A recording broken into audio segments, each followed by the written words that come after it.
London. A lot of rich people live there. And for the most part, it makes sense.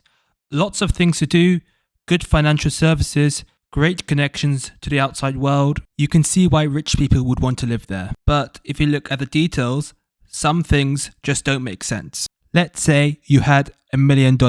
You would think you would be living the life. Well, expect to be sorely disappointed. Let's look at this apartment as an example. Yes, it looks nice. Yes, it is in a nice location. But £1 million for a one-bed apartment? Are you kidding me? Nah, that ain't right. I expect more for £1 million. I'm so sorry. And do you know what the best part is?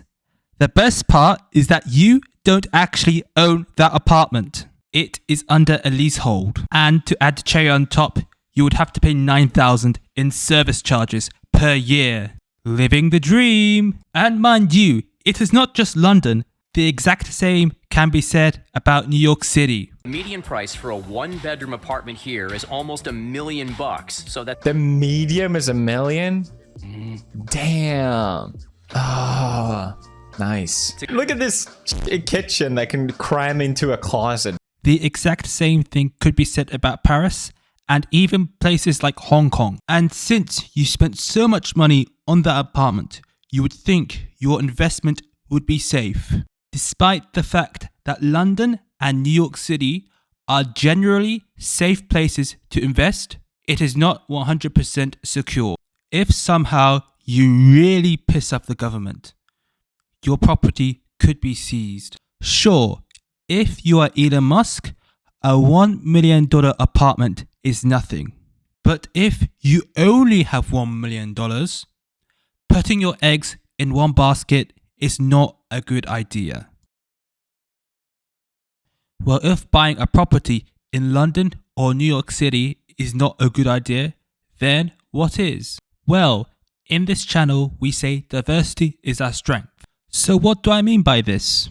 Well, it is best not to put all your eggs in one basket. This means you would have to spread your money across different investments. Let's use that London apartment as an example.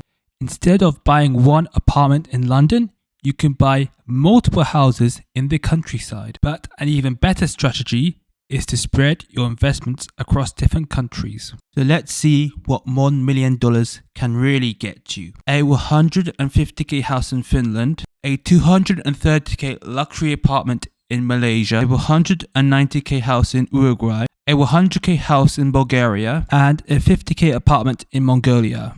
This is much better than the London apartment. Firstly, these are different property types, whether it's apartments and houses.